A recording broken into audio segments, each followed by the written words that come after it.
ஒரு அழகான கிராமத்துல சண்முகங்கிறவரு வசிச்சு வந்தாரு. அவர் சாதாரண ஒரு குடிசை வீட்டை தான் அவரோட குடும்பத்தோட தங்கி இருந்தாரு. மழை காலத்துல அவங்களுக்கு ரொம்ப கஷ்டமா இருக்கும். அப்பா, இன்னும் கொஞ்ச நேரத்துல வீட்டுக்குள்ள தண்ணி வந்துரும் போல. மழை வேற ரொம்ப அடிச்சு ஊத்திக்கிட்டு இருக்குப்பா. பயமா இருக்குது. கொஞ்ச நேரம் பொறுத்து பார்ப்போம்மா. மழை நிக்கலைன்னா துளசி அம்மா வீட்டுக்கு பாய் படுக்கையெல்லாம் எடுத்துட்டு போயிடுவோம். என்ன, அங்க போய் அவங்க திண்ணையில கொஞ்ச நேரம் படுத்துக்குவோம். மழை நின்னதுக்கு அப்புறம் இந்த வீட்டுக்கு வரலாம், சரியா? எனங்க, பொறுத்து பார்க்கறதுக்கெல்லாம் ஒன்றும் இல்லை. மழை ரொம்ப அடிச்சு ஊத்திட்டு இருக்கு. வீட்டுக்குள்ள தண்ணி எல்லாம் ஒழுதுட்டு இருக்கு, பாத்தீங்கல்ல. ஒழுங்கா வாங்க, நம்ம இப்பவே கிளம்பி போனாதான் அங்கே போக முடியும். ஐயோ என்னங்க, வீட்டுக்குள்ள எல்லாம் மழை ரொம்ப வர ஆரம்பிச்சிருச்சுங்க. சரி சரி, எடுங்க போலாம். இதுக்கு மேலே காத்துக்கிட்டு இருக்க முடியாது. சரிம்மா, பாய் படுக்கையெல்லாம் எடு, வேகமா அங்க போய் சேர்ந்துடலாம். என்ன, அவங்க 3 பேருமே பாய் எடுத்துட்டு வேக வேகமா அந்த துளசிங்கிற பாட்டி வீட்டுக்கு ஓடுனாங்க. துளசி அம்மா, துளசி அம்மா, கொஞ்சம் வெளியே வரீங்களாம்மா? மழை ரொம்ப பெஞ்சிட்டு இருக்குமா. எவ்வளவு கூப்பிட்டும் வெளியே வராதனால அவங்க 3 பேரும் அந்த திண்ணையிலே உட்காந்துட்டாங்க. என்னப்பா, நான் போகிற வரவங்களுக்கெல்லாம் உட்காரதுக்கு தான் இந்த திண்ணையை கட்டி விட்ருக்குறேன்னா, மழை வந்தால் போதும் டான்னு எல்லாரும் எழுந்திரிச்சு இங்கே வந்துடுறீங்க. அம்மா, அது குடிசை வீடுனால ஒழுகுதுமா, அதனாலதான் உங்க வீட்டு திண்ணையில வந்து உக்காந்துக்கிட்டோம். கோச்சிக்காதீங்கம்மா. மழை நின்னதுக்கு அப்புறம் நாங்களே இந்த இடத்த விட்டு கிளம்பி போயிடுறோம்மா. அது வரைக்கும் தங்குறதுக்கு இந்த திண்ணையை மட்டும் கொடுங்க. உங்களை எந்த தொந்தரவும் நாங்க பண்ண மாட்டோம்மா. எத்தனை தடவை தான் சொல்கிறது, இங்கே வந்து எங்கள் வீட்டு திண்ணையை பிடிச்சிக்கிட்டு எங்களை உகத்திரியம் பண்ணிகிட்டு இருக்கிறீங்க. இந்த ஒரு தடவை தான் விடுவேன். அடுத்த தடவை மழை வந்தால் இந்த சைடு வந்து உட்காரக்கூடாது. உட்காந்திங்க தண்ணியை பிடிச்சி மேலே ஊற்றி விட்டுறேன் பார்த்துக்க. இன்னைக்கு ஒரு நாள் போனால் போதுன்னு விட்றேன். மழை நின்னதுமே கடகடன்னு வீட்டுக்கு கிளம்பி போகணும், புரியுதா? சரிங்கம்மா, இனிமேல் நாங்கள் மழை வந்தால் இந்த இடத்துக்கு வரமாட்டோம். இன்னைக்கு ஒரு நாள் மட்டும் விடுங்கம்மா. அதுவும் குழந்தைக்காக தான் பார்க்குறோம். இல்லைன்னா நாங்களாக இருந்தால் அங்கேயே இருந்துப்போம். உன் குழந்தைக்காக பார்த்தா நீ ஒரு நல்ல வீடாக கட்டி கொடுத்துருக்கணும். அடுத்தவங்க வீட்டு திண்ணையை பிடிச்சிட்டு இன்னைக்கு ஒரு நாள்னா உங்களுக்கு உகத்திரியமாக இருக்காது. இந்த ஒரு நாள் தான் பார்ப்பேன். நாளிலேருந்து இங்கிட்டு வரவே கூடாது, புரியுதா? துளசி அம்மா, நாளையிலேருந்து நாங்கள் வரமாட்டோம். இன்னைக்கு ஒரு நாள் மட்டும் எங்களுக்கு அனுமதி கொடுங்க. அந்த பாட்டி ஒரு நாள் மட்டும் அந்த இடத்துல தங்கிக்கோங்கன்னு சொல்லிட்டு போயிட்டாங்க. அம்மா, அந்த பாட்டியை பார்த்தீங்களா? எப்படி நம்மளை ரொம்ப ரொம்ப அசிங்கமாக திட்டுறாங்க. எனக்கு கஷ்டமாக இருக்குதுங்கம்மா. அந்த கஷ்டத்தெல்லாம் பார்த்தா நம்மளால வாழ முடியாதுமா. சரி சரி, உனக்கு ரொம்ப பசிக்குதுன்னு சொன்னேல, நான் போய் இந்த மழையில ஏதாவது இருக்கான்னு பார்த்துட்டு வரேன். என்ன, மழையில அம்மானாலையும் எதுவுமே சமைக்க முடியாது, போய் பார்த்துட்டு வரேன். ஆமாங்க, இவ அப்பா வந்து ரொம்ப பசிக்குதுன்னா இந்த மழையில எங்கிட்டுங்க சாப்பாடு செய்ய முடியும்? ஏதாவது அவளுக்கு இருந்தால் வாங்கிட்டு வாங்க. ஆமாம், கையில் காசு வச்சுருக்கீங்கல்ல? என்கிட்ட வெறும் 30 ரூபாதாம்மா இருக்கு. இதுக்குள்ளே ஏதாவது இருந்தால் கண்டிப்பாக வாங்கிட்டு வரேன். வேலைக்கு 2 நாளாக போல. அந்த பொண்ணோட அப்பா மழை வெயில்னு பார்க்காம உழைக்கிறவர். அவருக்கு மழைனால ரொம்ப வேலை இல்லாமல் இருந்தது. அந்த பாட்டியோட பேரை அங்கே வந்தான். பாட்டி. அடடே, வந்துட்டியா கண்ணா? வாப்பா உள்ள. மழையில் எதுக்கு நனைஞ்சிட்டே வந்த? மழை நின்னதுக்கு அப்புறம் கூட வந்திருக்கலாம்ல. இல்லை பாட்டிகிட்ட சொன்னால் கொடையை கூட வேலைக்காரன்ட்ட கொடுத்து விட்ருப்பேன் தானே.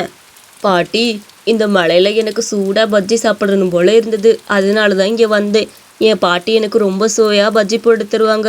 தேங்காய் சட்னி கூடவே வச்சு கொடுப்பாங்க. அதுக்காக தான் இங்கே வந்தேன். அட, உனக்கு போட்டு தராமல் யாருக்கு போட்டு தரப்போகிறேன்? உட்காரு கண்ணு, இப்போ 10 நிமிஷத்தில் ரெடி பண்ணிடுறேன் பாரு. அந்த கொற்ற மலையில் அந்த பையனுக்கு சூடாக பஜ்ஜியும் தேங்காய் சட்னியும் வச்சு கொடுத்தாங்க. இந்த ஏழை வீட்டு பொண்ணு பார்த்துக்கிட்டே இருந்தா. ஆகா பாட்டி, இந்த மழைக்கு இந்த சூடாக பஜ்ஜியும் தேங்காய் சட்னியும் வச்சு சாப்பிட ரொம்ப அருமையாக இருக்குது பாட்டி. பசி வந்தாலும் இதை சாப்பிட்டாலே தனி சுவைதான். இந்த மழையில் அது சாப்பிட்றது இருக்கே, எப்பப்பா. இந்த குளிருக்கும் இந்த சூடுக்கும் சூப்பராக இருக்குது. அவங்க 2 பேரும் சாப்பிட்றத அந்த பொண்ணு பார்த்துட்டே இருந்தா. அவளுக்கும் ரொம்ப சாப்பிடணும்னு ஏக்கம் இருந்தது. அம்மா, எனக்கும் அந்த மாதிரி பஜ்ஜி வச்சு தேங்காய் சட்னி வச்சு சாப்பிடணும் போல் ஆசையாக இருக்குது. ஆனால் நம்மக்கிட்ட காசு இல்லையே. நம்மளும் பணக்கார வீட்டில் இருந்திருந்தா இந்த மாதிரிலாம் சாப்பிட்ருக்கலாம்லம்மா. கண்ணு, சீக்கிரம் நம்மளும் ஒரு நல்ல நிலைமைக்கு வருவோம்மா. அப்போ நீ கேட்ட எல்லாமே அம்மா உனக்கு சமைச்சு கொடுக்குறேன்னு. அவங்களோட கணவனும் கொஞ்ச நேரத்தில் அந்த இடத்துக்கு வந்தாங்க. என்னங்க, ஏதாச்சும் வாங்கிட்டு வந்தீங்களா? அவள் அப்பா வந்து பசிக்குதுன்னு சொல்கிறான். பக்கத்து வீட்டில் அந்த பாட்டி பஜ்ஜி போட்டாங்க. ஒரு பஜ்ஜி கூட சாப்பிட்றியான்னு கூட அவளை கேட்கலங்க. இந்த போண்டா தாமா கிடச்சிது. இப்போதைக்கு இதை சாப்பிடுங்க. 30 ரூபாய்க்கு இது கிடச்சதே பெரிய விஷயம். அவங்கள்ட்டலாம் எதுக்கு போய் கேட்குறீங்க? அவங்களாம் தருவாங்களா? இதை சாப்பிடு கண்ணு. என்னங்க, இந்த போண்டாவை வாங்கிட்டு வந்திருக்கிறீங்க? அவளுக்கு நைட்டு வரைக்கும் எப்படி இது பசி தாங்கும்? ஏதாவது சாப்பாடாச்சும் வாங்கிட்டு வந்திருக்கலாம்ல அவளுக்கு மட்டும். அம்மா, அப்பா, பரவாயில்ல, நான் இதையே சாப்பிட்டுக்கிறேன். நீங்களும் கொஞ்சம் கொஞ்சம் சாப்பிடுங்க. இவ்வளோது என்னால் சாப்பிட முடியாதுப்பா. எல்லாரும் ஒன்றா உட்காந்து சாப்பிடுவோம். என்ன? அவங்க எல்லாம் ஒன்றா உட்காந்து அந்த போண்டாவை சாப்பிட்டுட்டு இருந்தாங்க. நைட்டு சமைக்கிறதுக்கு கூட காசு இல்லாமல் அந்த போண்டாவை சாப்பிட்டே வயிறு நெப்பிக்கிட்டாங்க. அந்த இடத்துல கொஞ்ச நேரம் படுத்து நல்லா தூங்கிக்கிட்டு இருந்தாங்க. கொஞ்ச நேரத்துல மழையும் விட்டுருச்சு. என்னப்பா போகிற மாதிரி ஐடியா இல்லையா? அங்கேயே தங்கிடலான்னு முடிவு பண்ணிட்டீங்களா? சீக்கிரம் கிளம்புங்க. நான் சொன்னதெல்லாம் ஞாபகத்தில் இருக்கட்டும். இனிமேல் இந்த சைடு வரக்கூடாது. அவங்களும் வீட்டுக்கு கிளம்புனாங்க. அந்த இடத்துல ஒரு ஷீட்டு மாதிரி ஒன்று கிடந்தது. என்னங்க அங்கே பாருங்களே, அது ஹாஸ்பிட்டல் ஷீட்டு தானே. இங்கே வந்து காற்றுக்கு அடிச்சிட்டு வந்திருக்குன்னு நினைக்கிறேன். அட ரொம்ப நல்லதுதாம்மா. நமக்கு மழை பெஞ்சிக்கிட்டே இருக்கனால வீட்டுக்குள்ளே ஒழுகுதுல, பேசாமல் அந்த ஷெட்டை வெளியே போட்டு இங்கனே மழை வந்துச்சுன்னா உக்காந்துக்கலாம். வேற எங்கேயாவது போனால் கெஞ்சிக்கிட்டு உக்காந்துருக்க முடியாது நம்மளால. பேசாட்டு இந்த ஷெட்டை போட்டு இங்கனைக்குள்ளே உக்காந்துக்கலாம். என்ன சொல்கிற? ஆமாங்க, இதுவும் நல்ல ஐடியா தான். இந்த ஷெட்டை போட்டுட்டோம்னா நம்ம யார் வீட்டுக்கும் அலையணும்னு அவசியமே இல்லை. இதை போட்டு நம்ம இங்கேயே இருந்துக்கலாம். மழை வந்தால் கூட நமக்கு பிரச்சனை இல்லை. அவரும் அந்த ஷெட்டை அந்த இடத்துல போட்டுட்டு இருந்தாரு. அவ்வளோதாம்மா, இதை இங்கே போட்டாச்சு. இனி மழை வந்தாலும் இதுக்குள்ளே வந்து உக்காந்துக்கலாம். யார் வீட்டுக்கும் திண்ணைக்கு ஓடணும்னு அவசியமே கிடையாது. இனிமேல் இங்கேயே இருந்துக்கலாம். ஆமாங்க, நம்ம இனிமேல் சந்தோஷமா இருக்கலாம். ச்சே, யார் வீட்டுக்காவது போனாதாங்க ஒரு மாதிரி கஷ்டமாகவே இருக்குது. அவங்க அதை இதையும் சொல்கிறத பார்த்துட்டு. கொஞ்ச நேரத்தில் வழக்கம் போல் மழையும் பெய்ய ஆரம்பிச்சது. அவங்க 3 பேரும் அந்த ஷெட்டுக்குள்ளே ஓடி வந்து நின்றுக்கிட்டாங்க. எனக்கு இது போட்டது ரொம்ப நல்லதாக போச்சுங்க. நம்ம எங்கனுக்குள்ளேயே ஒரு பாயை விரித்து போட்டு நைட்டு தூங்கிக்கவும் செய்யலாங்க. நிம்மதியாக இருக்கும் நம்மளுக்கும். அப்போ அந்த இடத்துக்கு ஒரு பெரியவர் ஓடி வந்தார்.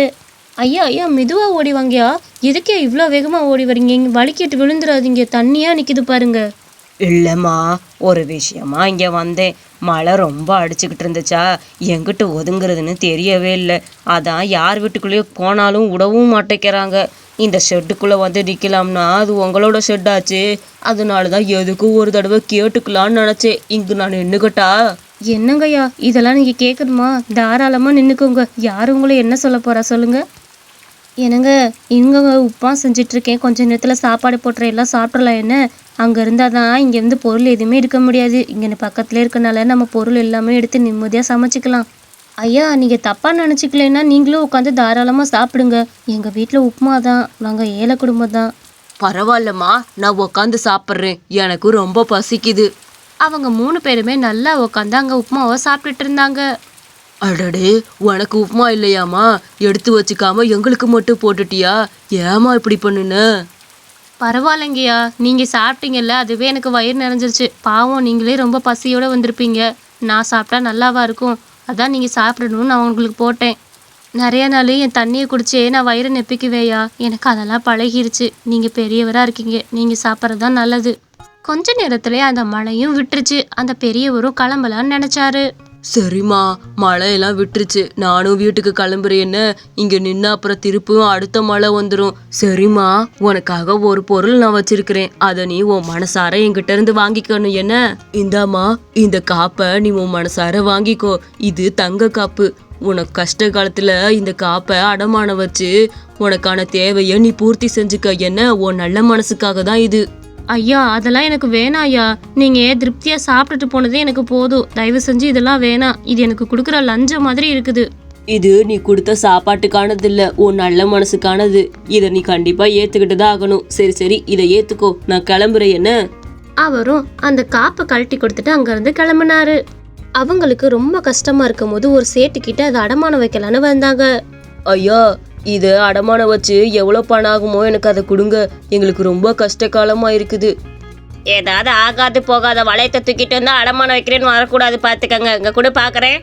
அட, இந்த காப்பா? ஐயோ, இது பல லட்சம் மதிப்புக்கு போகுமே. இது எப்படிப்பா உனக்கு கிடைச்சது? இதை நான் வச்சுக்கிறேன். தாராளமாக உனக்கு எவ்வளோ லட்சம் வேணும்னாலும் கேளு, உனக்கு கொடுத்துட்றேன். இதை நான் வச்சுக்கிறேன்ப்பா. அப்படியா? பல லட்சம் ரூபாய்க்கு போகுமா? அந்த ஐயா எப்படி கையிலேருந்து இதை கழட்டி கொடுத்தாருன்னு தெரியலையே. எனக்கு தெரிஞ்ச அவர் கடவுளாக தான் இருக்கணும். நம்மளோட கஷ்டத்தை பார்த்து அவரே நேராக வந்து நமக்கு உதவி பண்ணிட்டு போயிருப்பாரு. அந்த காப்பை வச்சு அவங்க ஒரு பெரிய வீடையும் கட்டினாங்க. அந்த வீட்டில் ஏழைப்பால மக்கள் எல்லாமே மழைக்கு தங்குறதுக்கு உதவி பண்ணாங்க. மற்றவங்க மாதிரி திண்ணையில தங்க வைக்காம மேலே நிறைய ரூமை வச்சு அவங்க எல்லாத்தையுமே அங்கே படுக்க வச்சாங்க.